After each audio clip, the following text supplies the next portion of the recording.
If, like me, you watch a number of different YouTube gaming channels, you'll almost certainly have come across Jim Sterling, an excellent reviewer and games commentator who has been a cornerstone of the gaming community for a long time. Jim is rightly well respected. His recent work has focused a lot on the games industry and his perceived problems with it. Housekeeping. This video is not about disparaging Jim nor his work. It's meant as an address to a single point he seems to continue to make. That point being that capitalism is somehow responsible for the current state of the video game industry. In recent videos, Jim has referred to this in many guises: late-stage capitalism, simple capitalism, or referring to it as the capitalist system under which we all live and or operate. First, to where Jim and I agree. Jim is right to call out companies like Activision, Blizzard, EA and others for their shameless monetization practices. The ubiquity of loot boxes, microtransactions, season passes and other money-making mechanisms mars the otherwise often fun and artistic nature of the games they publish.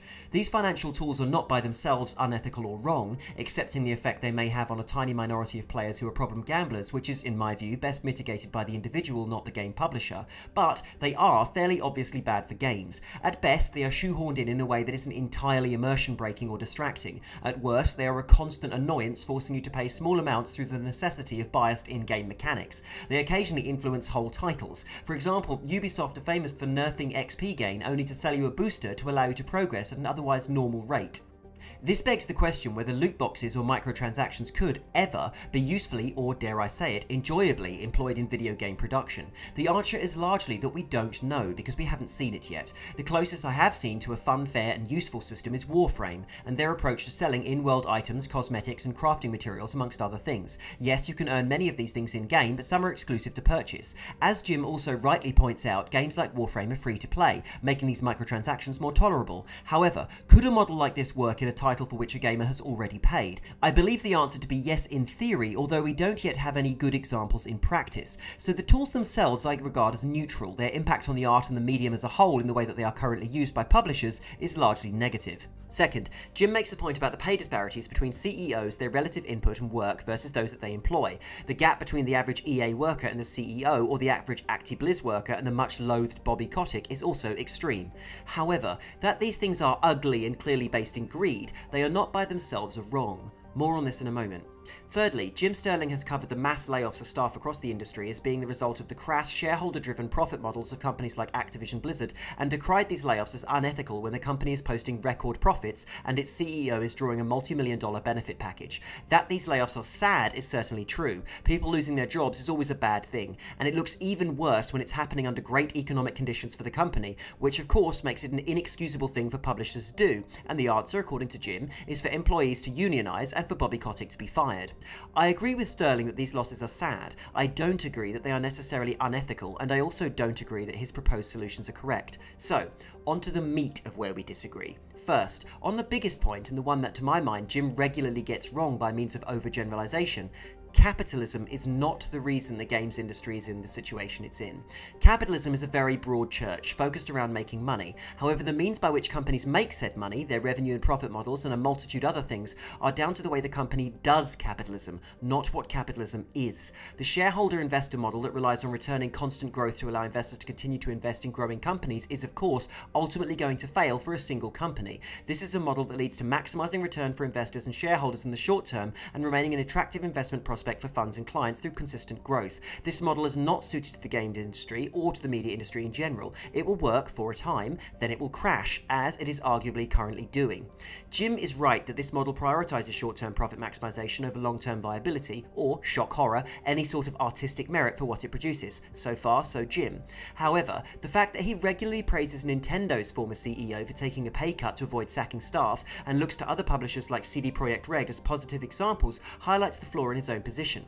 Nintendo is a massive capitalist entity, as is CD Projekt Red. They are both profit-driven, money-making enterprises that use their funds to support development of titles they hope will provide a greater return than they invested and allow them to invest more in future, ad infinitum. These companies are capitalist. They just do capitalism differently.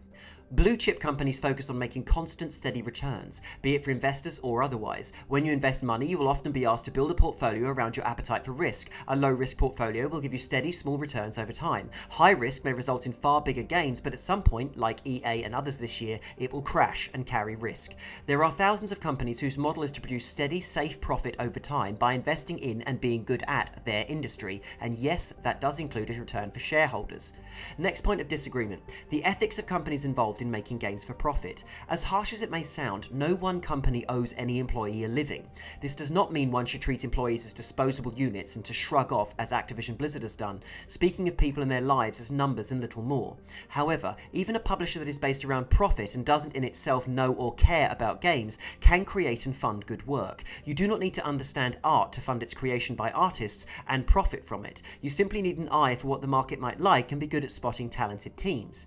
Next, onto the point about unionization and sacking CEOs that Jim recommends for workers in the games industry. Again, as crass as it may sound, corporations regularly have to restructure, and they often do this in times of profit, not loss. In fact, it is often a sign of a well-governed company that it makes layoffs, closes departments and opens new ones whilst it is still making money. Hubris can lead to stagnation. Stagnation means lack of innovation plus consistent overheads can lead to a decline in profit, coupled with any downturn in the games industry or the economy as a whole, and a company that doesn't fix its roof while the sun is shining can very quickly be drowned when the rain turns up.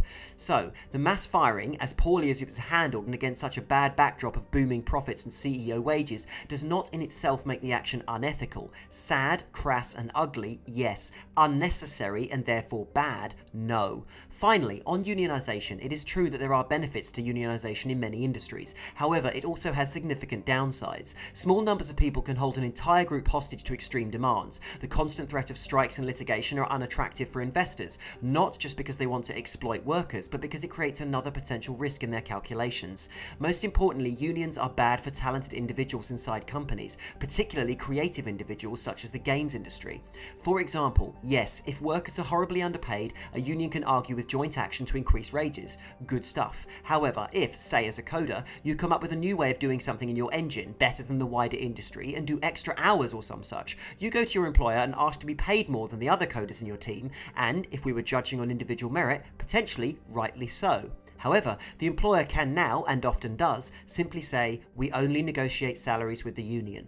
Your capacity for individual actualization and increased earnings through creativity and hard work is often hampered by the existence of a union. So, fine, the ultimate option is this talented coder can threaten to leave and go down the street, but if that game studio has a union too, and they don't award larger salaries to new starters because it would cause a problem with unionized employees who have been inside longer, then it's not going to work. This is not always the case, but one big benefit for companies and employers when employees unionize is the ability to ignore individual salary demands or creative effort in favour of the lowest possibly negotiated group rate for employees. The overall point that Jim Sterling misappropriates is that he puts the power with the employer, or even suggests that it should be more in line with the employee. The true power in the games industry, and one that has a massive impact in the last 12 months, is with the customer. Gamer rebellions against certain titles, companies and publishers for different reasons have had a huge effect on those companies' values and profit. If you want to change things, let the market do it. In summary, Jim is right to be outraged by the excesses of some publishers. He is right to point out the obscene differences in profit for the average employee and the CEO. He is right to say that the way Activision Blizzard and others have handled layoffs is crass and ugly. Jim is wrong to say that this is the fault of capitalism in general. He is wrong to advocate unionization inside the industry, and he's wrong to say that companies firing others when they post profits, even record profits, is unethical. Those are my views. What do you think?